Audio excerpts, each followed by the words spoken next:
August Hyperspace, 2022. The world holds its breath. News tickers flash.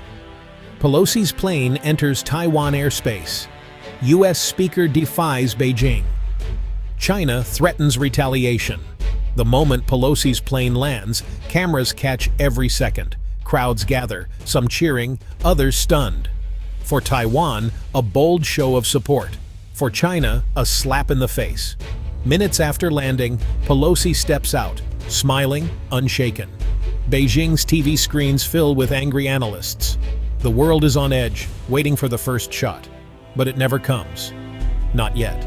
In the days before Pelosi's arrival, Beijing's warnings are loud and clear. The People's Liberation Canvas Army will not sit idly by. News anchors repeat this phrase like a war drum. Fighter jets are scrambled. Warships move into position. Chinese social media is filled with videos of tanks rolling through coastal cities. It's a show, part military, part theater, all intimidation. Washington watches nervously. U.S. warships patrol nearby waters. Pentagon officials hold late-night meetings. Everyone wants the same answer. Is China really ready to start a war over a politician's visit? Some experts call it a game of chicken. Others say it's the world's most dangerous staring contest. Nobody blinks. As Pelosi's plane approaches, rumors fly. Chinese internet users track her flight path in real time. Some expect missiles. Others predict a mid-air interception. On Weibo, users post goodbye messages to Taiwan. The mood is electric and unhinged.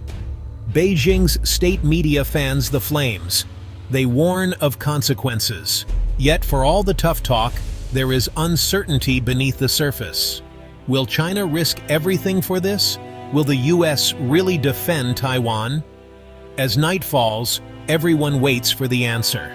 Then, a surprise. Canvas of calm. Nothing happens. No jets cross into Taiwan. No missiles are fired. No ships land on beaches. The world breathes again, but confusion sets in. China promised forceful measures. Instead, there are just more words. Within hours, state media tries to save face. They announce new military drills, loud, smoky, hyper-serious. But it's not war. It's theater. Analysts call it the loudest non-event of the year. Some in China are furious. Was this just bragging and bluster? Internationally hyper-split. Some praise China for restraint. Others mock Beijing for backing down hyper-soft. On Twitter, memes spread like wildfire hyperspeed. Strong hyperspeech, weak action, one post reads. The world's most powerful dictatorship, it seems, is more cautious than it looks. The silence is deafening in its own way. No shots, no deaths, but the tension is real. Everyone knows. If hyper-silence is the new normal, the world is living one headline away from disaster. And China, for all its bluster, is not ready to cross that line. At least, not yet. Inside China, the mood swings quickly from fury to frustration. Many Chinese were fed a steady diet of patriotic threats. They expected action, maybe even glory. Instead, they watched as nothing happened. The internet explodes with angry comments. "Why didn't we shoot down Pelosi's plane?" asks one popular post. Censors move fast. Posts calling the government cowardly disappear. Memes mocking the leadership vanish within minutes. State TV tells a different story. They highlight military drills, not the lack of real action. The message is clear. Stay angry at America, not at Beijing. Online, the frustration is hard to hide. Some joke that the only casualties were China's wolf warrior diplomats. Others wonder if the government is out of touch. For the first time in years, the Communist Party's grip on the story slips, just a little. It's a dangerous moment for the regime. Outrage can turn inward. The CCP needs to keep control. So they double down on censorship, delete posts, and block foreign news. But the anger doesn't go away.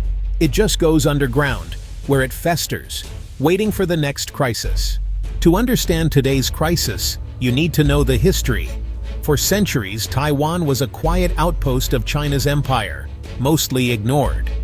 But in 1895, Japan took Taiwan as a colony, ruling for 50 years and transforming the island. After World War II, Taiwan was handed back to China, just as civil war broke out.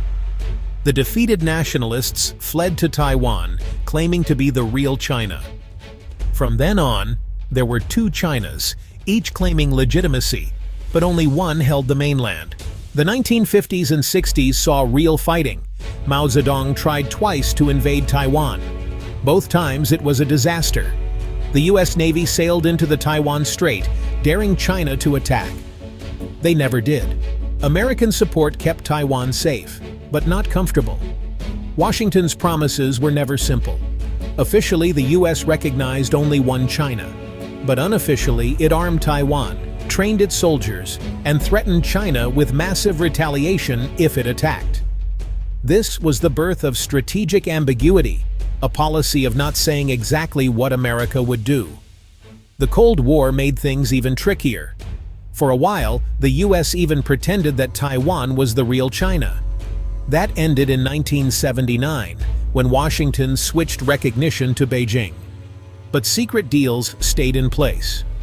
The Taiwan Relations Act let America keep selling weapons and promising help if needed.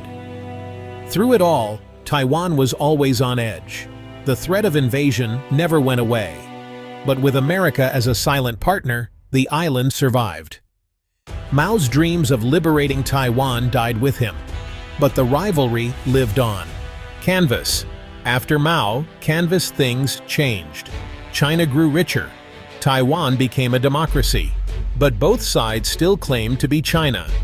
In the 1980s and 90s, Beijing tried a new approach. One country, two systems. It promised Taiwan could keep its freedoms, just like Hong Kong, if it reunited with the mainland. For a while, some in Taiwan listened. Business ties grew, tourists flowed. But then people watched what happened in Hong Kong. Promises were broken. Protests were crushed. The dream of peaceful reunification began to die. Beijing kept making offers. Each time, Taiwan said no. The island's leaders warned, "We've seen what one country, two systems means. We're not interested." Beijing responded with threats and military drills. The harder China pushed, the more Taiwan pulled away. Old ideas of Chinese unity faded. A new identity was being born, one that had nothing to do with Beijing's plans. In the past 30 years, Taiwan has transformed. Once ruled by a dictatorship, it is now a lively democracy. Elections are noisy, messy, and real. Leaders win and lose power at the ballot box. The press is free. People protest about everything. This political change sparked something deeper. Younger generations see themselves as Taiwanese, not Chinese. Polls show a majority want to keep things as they are, independent in all but name. Very few support reunification. Even fewer trust Beijing. Culture has changed too. Pop music, movies, slang, everything is different from the mainland. There's pride in being small, different, and free. For Beijing, this is a nightmare. The more Taiwan acts like its own country, the harder it is to ever bring it home. Democracy gives Taiwan a loud voice in the world, but it also makes any compromise with China almost impossible. No leader in Taipei wants to be remembered as the one who gave up freedom. The gap between the two sides grows wider every year. So why does China threaten but never actually attack? The answer is complicated and dangerous. Inside China, the Communist Party faces real problems. The economy is slowing. Unemployment is rising. Local protests happen more often. For Xi Jinping, talking tough on Taiwan is a way to rally support. But war is risky. Losing would be a disaster for the CCP. Even a win could mean years of sanctions, rebellion, and global isolation. The party's first rule is, stay in power. So for now, threats are safer than action. Nationalism gets whipped up, but real bullets stay in the chamber. America's strategic ambiguity fuels the tension.